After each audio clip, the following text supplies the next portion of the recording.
जय बोलो देवादिदेव 1008 श्री भगवान महावीर स्वामी की जय जय जय। अहिंसा परमो धर्म की जय जय जय। परम पूज आचार्य गुरुवर श्री विद्यासागर जी महाराज की जय जय जय। पूज्य मुनिवर श्री प्रमाण सागर जी महाराज की। कर्म और आत्मा का संबंध अनादि से चला आ रहा है।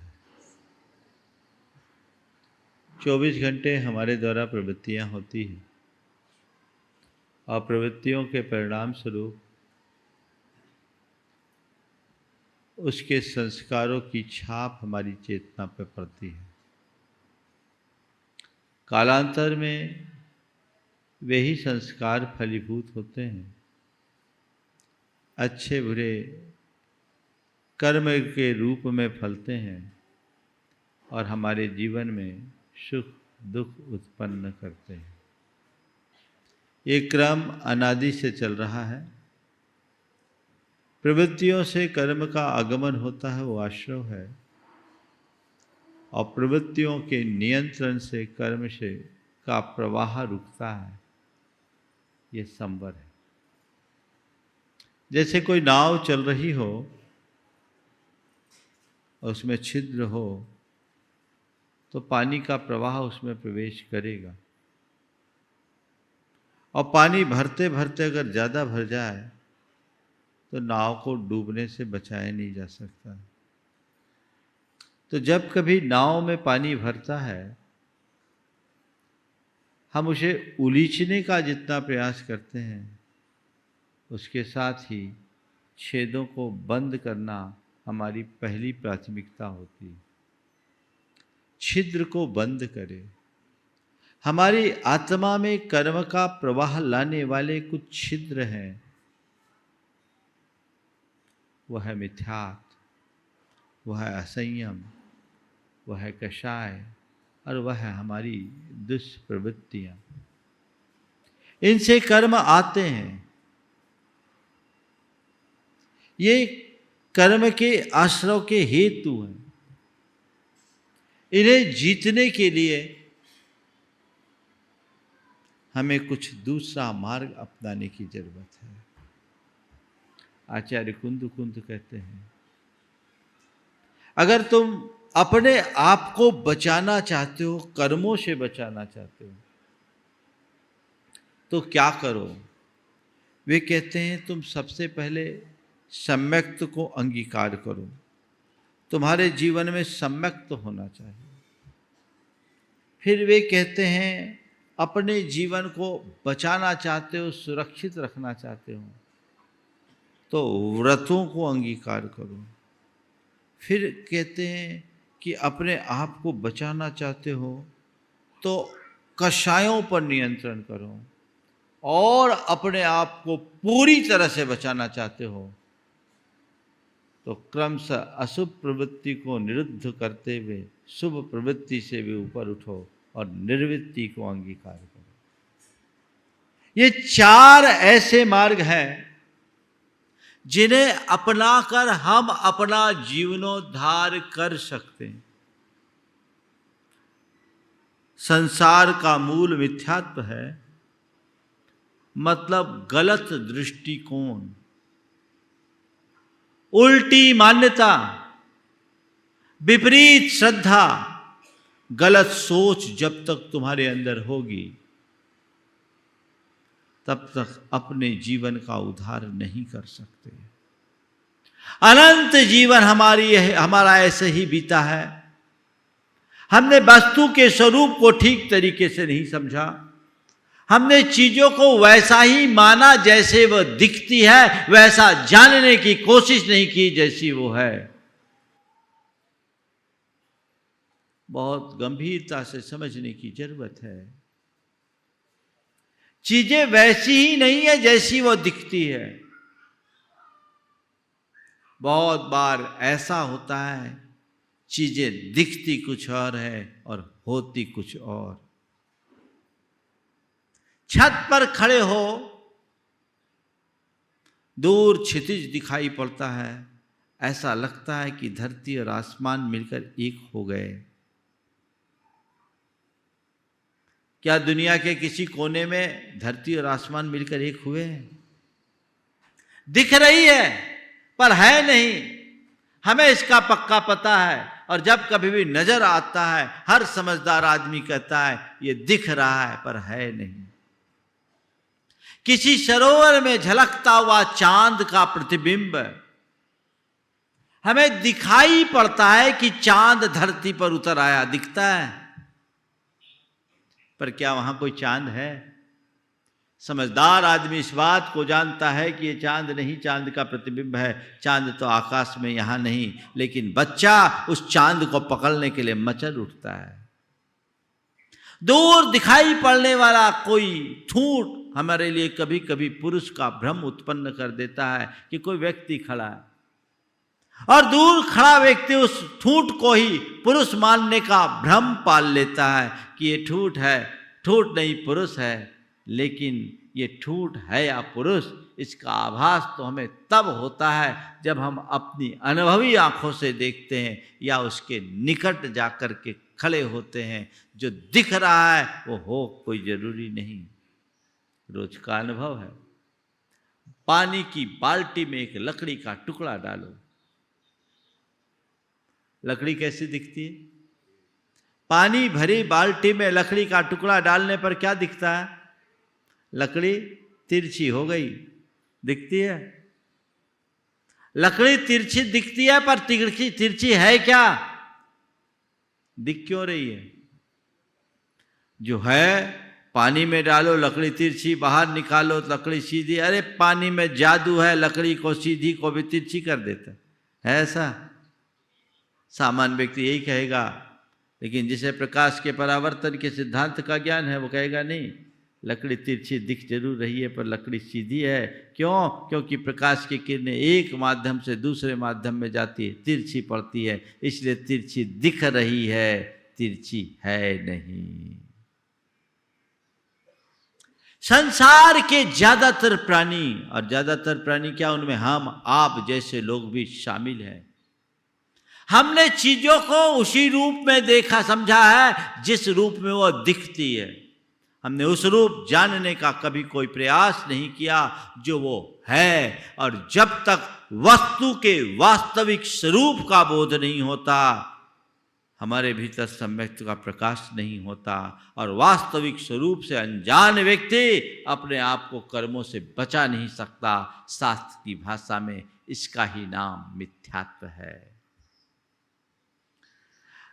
हमारे तीर्थंकर भगवंतों ने कहा जो वस्तु जैसी है उसको वैसा जानो तभी सम्यक्त है, और जो वस्तु जैसी नहीं है वैसा जानोगे वो मिथ्यात्व है। वस्तु के स्वरूप को जानने वाला व्यक्ति, उसकी परिणति ही बदल जाती है और उससे वो कर्म का संवर करता है। आज 4 बातें आप सबके बीच संवर के संदर्भ में कहूँगा। हालांकि ये तो बहुत लंबी व्याख्या की अपेक्षा रखती है, लेकिन मैं आज केवल संकेतों में बात करूँगा, आने वाले दिनों में उन पर चर्चा करूँगा। आचार्य कुंद ने संवर के संदर्भ में हम सबको जो बातें कही है, आज उस संबंध में 4 गाथाएं आपके लिए लेकर आया जो आचार्य कुंद ने वारस अनुवेक्षा में दी।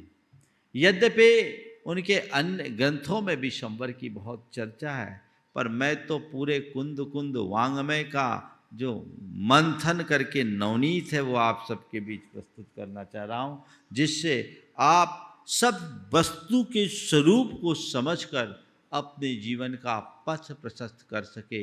एक आम आदमी आचार्य कुंद की वाणी को आत्मसात करके कैसे कल्याण करे। वो कहते हैं चल मलिन मगाड़म च बज्जी सम्मत दिड़कवादेन मिच्छत्ता सौदारम निरोहोदीत जिनेहि निदिठम। कहते 4 द्वार है आश्रव के, तो उस द्वार को बंद करने के लिए 4 दरवाजे चाहिए।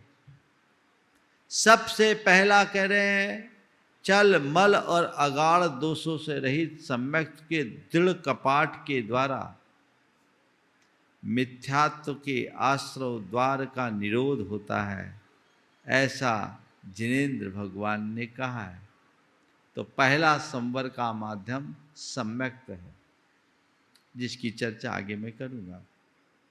फिर कहते हैं पंच महब्बय मनसा अविरमन निरोहनम हवे नीमा कोहादियासवानम दारानी कसाय रही कम में ही कल गए फल गए ही पल लगे ही। फिर कहते हैं कि 5 महाव्रत रूपी मन के द्वारा असंयम का निरोध होता है। और फिर कोहादि आसवानम दारानी कसाय पल लगे ही कसाय रही पल गई। निष्कसाय रूपी पल्लों के द्वारा, दरवाजा में पल्ले होते हैं, पल्ला लगाओगे तो दरवाजा बंद होगा, तो कसाय रहित पल्लों के द्वारा आप क्रोधादि कषायों का निरोध कर सकते हैं। फिर हमारी प्रवृत्तियां हैं, उसके संदर्भ में वे कहते हैं सुहजोगस्य पवित्ति संवरणम कुनदिय सुहजोगस्य सुहजोगस्य निरोहो शुद्धो योगेन संभवति। शुभ योग की प्रवृत्ति अशुभ योग का निरोध करती है, और अशुभ योग का निरोध शुद्धोपयोग से हो जाता है। कुल मिलाकर के ये 4 बातें कही है, ये 4 बातें कही है।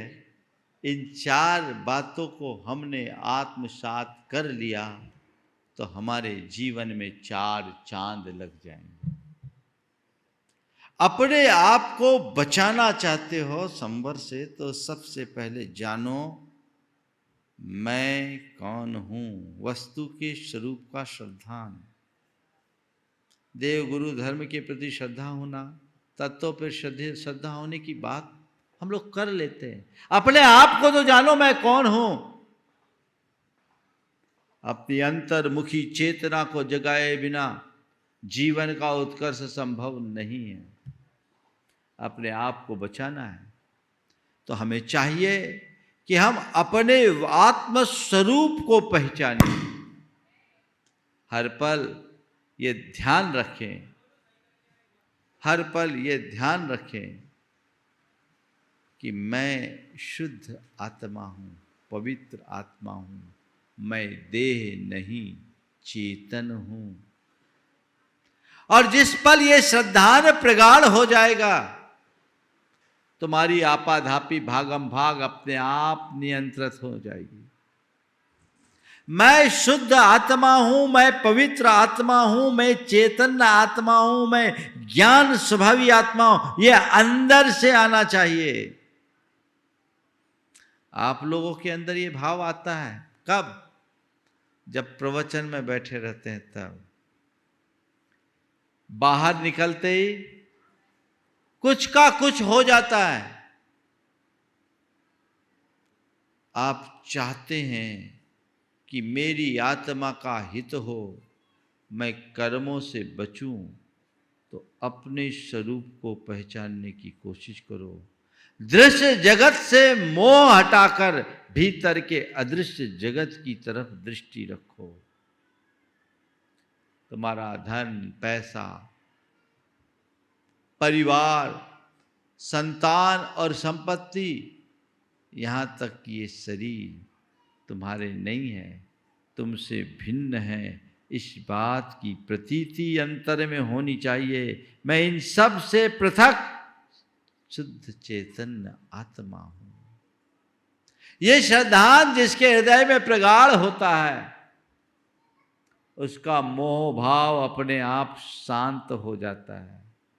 और जिसका मोह भाव शांत होता है, वह मिथ्यात्व के आश्रव से अपने आप बच जाता है।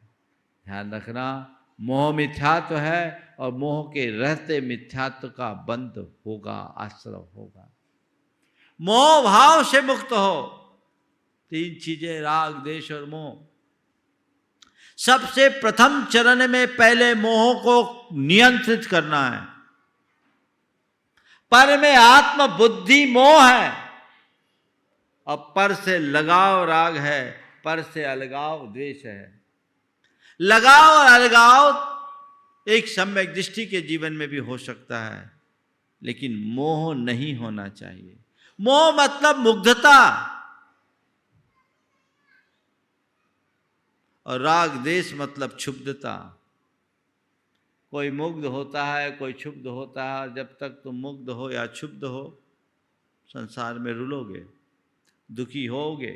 लेकिन प्रथम चरण में मुग्धता को छोड़ो।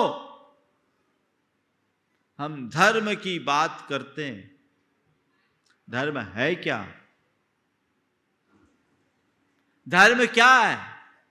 हमारे द्वारा पूजा करना, पाठ करना, दान करना, व्रत करना, उपवास करना, माला फेरना, स्वाध्याय करना, सत्संग करना, ये धर्म है? क्या है धर्म?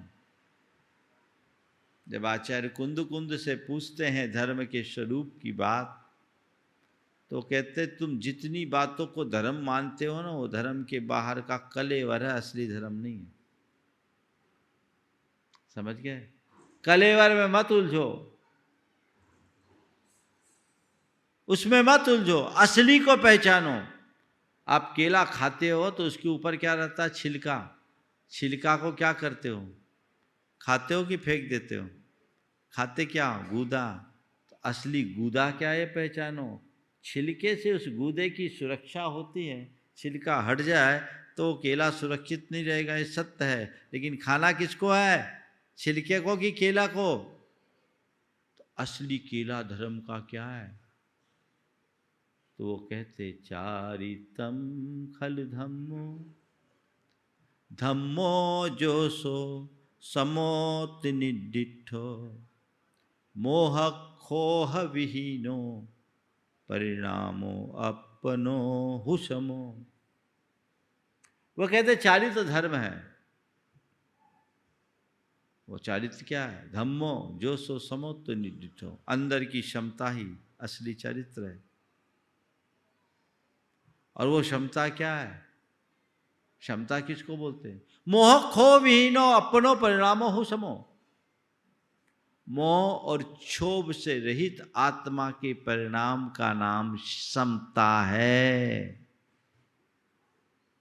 तो असली धर्म क्या है? मोह नहीं होना, क्षोभ नहीं होना, यानी किसी पर मुग्ध नहीं होना और किसी से क्षुब्ध नहीं होना, कहीं लुब्ध नहीं होना। होता क्या है? या तो मुग्ध दिखते हैं या क्षुब्ध दिखते हैं, या तो मोह में फंसे हैं या क्षोभ में रमे हैं। तो जब तक मोह और क्षोभ है, जीवन की सहजता का भाव है। और जो लोग मुग्ध हैं वे सब मोही हैं, और जो मोही हैं वे सब मिथ्यात्वी हैं। उनका संसार अभी अनंत है। इस मोह भाव से अपने आप को मुक्त करने का पुरुषार्थ करना है, और यही सबसे बड़ा पुरुषार्थ है। मेरा मोह भाव कैसे नष्ट हो, मेरे भीतर सम्यक दर्शन की अभिव्यक्ति कैसे हो, इस संसार को नियंत्रित करने का सबसे बड़ा हेतु है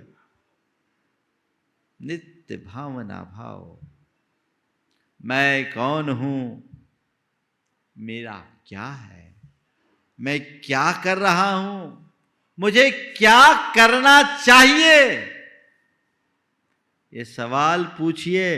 किससे? शंका समाधान में किससे पूछना है? अपने आप से पूछिए, स्वयं से ये सवाल पूछिए। उत्तर भी अपने भीतर तलाशिए। किसी से मुग्ध मत हो। जो मोह में फंसता है वो विपत्तियों में फंसता है। समझ गए? इससे अपने आप को बचाओ। भ्रम को कभी यथार्थ नहीं मानना। हमने रामायण में सुना है, स्वर्ण मृग के पीछे सीता मुग्ध हुई मुग्ध हुई। उसने रामचंद्र जी को प्रेरित किया उस स्वर्ण मृग को पकड़ने के लिए, पकड़ कर लाने के लिए। इस धरती पर आज तक कोई स्वर्ण मृग बना है क्या? हुआ ही नहीं। लेकिन उसके प्रति सीता जी का मन मुग्ध हुआ। उन्होंने श्री राम से उस स्वर्ण मृग को पकड़ने के लिए प्रेरित किया। कहा आप पकड़ लाए, हम लोग इसे ले चलेंगे अपने साथ। जब अयोध्या होंगे तो भरत आदि को देख के बड़ा आनंद आएगा। रामचंद्र जी जाने को उद्यत हुए। लक्ष्मण जी ने रामचंद्र जी को रोका, भैया आप ऐसा मत करो, मुझे लगता है ये किसी माया जालिया का खेल है, राक्षस है, ये हमारे लिए विपत्ति का कारण बन सकता है। लेकिन कहते रामचंद्र जी भी सीता जी की बातों से ऐसे प्रेरित हो गए कि उनकी परिणति ऐसी। लक्ष्मण चिंता मत कर, तू सीता को देखना, मैं अभी पकड़ करके लाता हूं। कहानी आप सबको पता है। स्वर्ण को पकड़ नहीं पाए, सीता का हरण हो गया। ये तो रामायण की कहानी है। और वापस सीता जी को उन्होंने रामचंद्र जी ने खोने के बाद भी लौटा लिया। पर मैं यही कहूँगा, हर व्यक्ति का आत्मा राम इस बाहर के स्वर्ण मृग के पीछे भाग रहा है, भ्रम के स्वर्ण मृग के पीछे भाग रहा है। और अंदर का विवेक रूप लक्ष्मण कहता भी है कि उधर मत भागो, फिर भी उधर ही भाग रहे। नतीजा अंदर की सीता का हरण हो रहा है। उसे समझो, जो मुग्ध होगा वो अपने जीवन को विनष्ट करेगा। इस मोह भाव से मुक्त होने की जरूरत है। मुग्धता उचित नहीं है। सबके बीच में रहते हुए भी अपनी स्वतंत्र पहचान बनाए रखना ही सम्यक्त है। मैं हूं, बस मेरा मैं हूं, बाकी सब के सब मुझसे भिन्न है। मेरा किसी के प्रति लगाव होना, अलगाव होना, ये मेरी दुर्बलता हो सकती है, पर जिनसे मेरा लगाव है वो भी मेरे नहीं, और जिनसे मेरा अलगाव है वह भी मेरे नहीं। मेरा तो केवल मैं हूं। एगो हम सासदु आदा राण दंसन लखनो शेषा में बाहिरा भावा मत सब्बे सब्बे संजोग लखना। एकमात्र शाश्वत ज्ञान दर्शन लक्षण स्वभावी आत्मा हूं मैं। मेरे आत्मा से भिन्न जितने भी पदार्थ है वे सब संयोग लक्षण वाले हैं। एक परमाणु भी मेरा नहीं हो, मैं नहीं, ये समझ अपने भीतर विकसित होनी चाहिए। विकसित हो गई तो मोह खो गया, और मोह खो गया तो मौज आ गया। जीवन में क्या चाहिए? अपनी चेतना को जगाओ। अभी तो तुम्हारी परिणति कैसी है? देह के तल पर ही जीने के आदि और अभ्यासी बने हो। देह से ऊपर तुम्हारी दृष्टि ही नहीं। शरीर की उत्पत्ति को ही अपनी उत्पत्ति और शरीर के विनाश को ही अपना विनाश मान करके चलते हो। पूरा जीवन केवल शरीर की धुरी पर दौड़ते हो, तन को पोषने में लगे हो। मैं ये नहीं कहता कि शरीर पर ध्यान मत दो, पर केवल इतना कहता हूं, शरीर की सेवा करो और शरीर ही का ध्यान रखो। तुम देह नहीं हो, देही हो, चेतन हो, आत्मा हो। तुम शरीर में हो जरूर, पर शरीर नहीं हो। ये तो ऊपर का खोल है, कवच है, चोला है, कभी भी उतर जाएगा। और उतर क्या जाएगा? ऐसे अनंतों बार इस चोले को हमने उतारा है और नया चोला धरा है, और धरते रहेंगे और ऐसे ही चलेंगे तो अनंत काल तक यही चलता रहेगा। इस चोले को उतारो और अपने वास्तविक स्वरूप को पहचानने की कोशिश करो। तब कहीं जाकर जीवन में कोई ठोस बदलाव आ सकता है। तो पहला श्रद्धान अपनी आत्मा का। परिणति बदलेगी। सम्यक्त होते ही मोह का, मिथ्यात्व का आश्रव बंद हो जाता है। दूसरे क्रम में असंयम है। असंयम पाप है जो हमारी प्रवृत्तियों से जुड़ा हुआ है। हिंसा, झूठ, चोरी, कुशील और परिग्रह रूप पाप, ये असंयम है। इनके निमित्त न जाने कितने कर्म को हम लाद लेते हैं अपने साथ। इससे बचना है तो कहते हैं पंच महब्बे मनसा अविरमणम निरोहनम हवे नीमा। अविरमण निरोहनम हवे नीमा। 5 महाव्रत को अंगीकार करके अपने असंयम का निरोध कीजिए। महाव्रतों के बल पर असंयम का निरोध। जिन्होंने धार लिया वो धन्य हो गए। इनकी चर्चा आगे आप सबसे करूंगा। पर आप अपने जीवन में देखें, महाव्रत नहीं तो कम से कम मुझे अनुव्रत तो अंगीकार करना ही है। अनुव्रत की भी कई श्रेणियां। अनुव्रत मतलब छोटा सा व्रत। अनुव्रत मतलब छोटा व्रत। जितना व्रत लोगे उतना पाप से बचोगे। व्रत का मतलब क्या है? विरतिर्व्रतम, पाप में ब्रेक लगाने का नाम व्रत है। पाप में विराम लगाने का नाम व्रत है। पाप मन को क्षुब्ध करता है। इनके कारण राग द्वेष होता है। हमारे जीवन की सहजता खींच लेता है, खंडित कर देता है। पंचेंद्रिय के विषयों के निमित्त ही मनुष्य के अंदर पाप होते हैं। और विषय और कषाय, यही दोनों चीजें हमारे पतन के कारण है। पाप से बचो, पापों को त्यागो। और पापों को त्यागने के लिए विषयों को छोड़ना है। और विषयों को छोड़ने के लिए वैराग्य जरूरी है। और वैराग्य क्या है? जब तक संसार की असारता तुम्हें असारता प्रतीत नहीं होगी, हृदय में वैराग्य का अंकुर नहीं फूटेगा। और जब तक वैराग्य का अंकुर नहीं फूटेगा, जीवन के कल्याण का पथ नहीं खुलेगा। अंतरंग में वैराग्य का अंकुर फूटना चाहिए। और वैराग्य से ही विषयों की प्रवृत्ति को रोका जा सकता है। और जब विषयों की प्रवृत्ति को रोकोगे तभी पापों से बचा जा सकता है।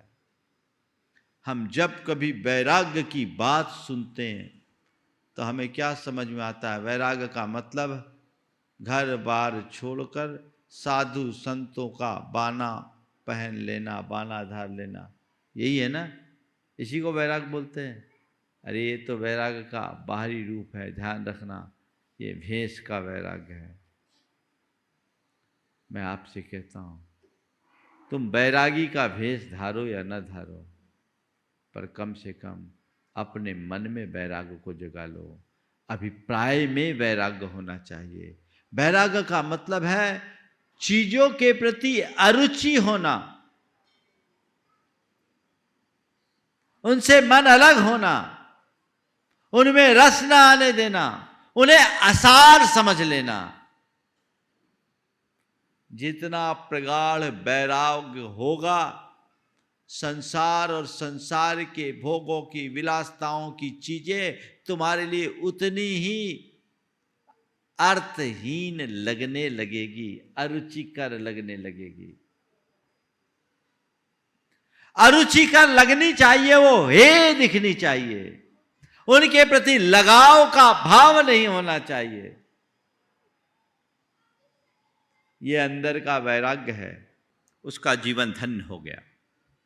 अंतरंग में वैसा वैराग्य लगता है, उचाट आता है। अभी तो राग है, और जहाँ राग है वहाँ वैराग्य नहीं, राग में बंध है और वैराग्य में मुक्ति। तय करो क्या चाहिए।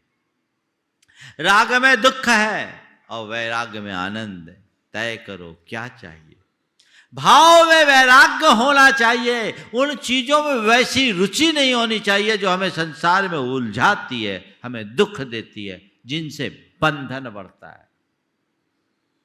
ये वैराग्य प्रगाढ़ हो तो पापों से छूटने का मन होगा। कभी मन होता है कि मुझे पाप से बचना है? 24 घंटे हम पाप कर रहे हैं।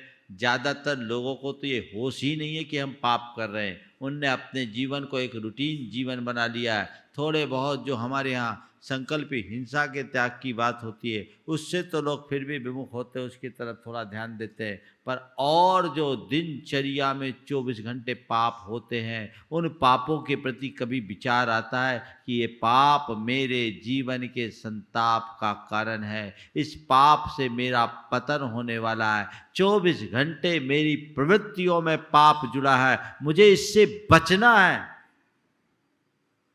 शायद नहीं। जिसके हृदय में वैराग्य होता है, वो विषयों से अपनी प्रवृत्ति को नियंत्रित करता है, अपनी प्रवृत्तियों को मोड़ता है और पापों से बचता है, बुद्धिपूर्वक पापों का परित्याग करता है। अपनी आत्मा को बचाना चाहते हो, अपनी आत्मा का हित करना चाहते हो, तो बुद्धिपूर्वक पापों को नियंत्रित करना शुरू करो। पापों से बचने का पुरुषार्थ करो। देखो, जिन पापों से आप बच सकते हो उनका तो प्रतिज्ञा पूर्वक त्याग कर ही दो।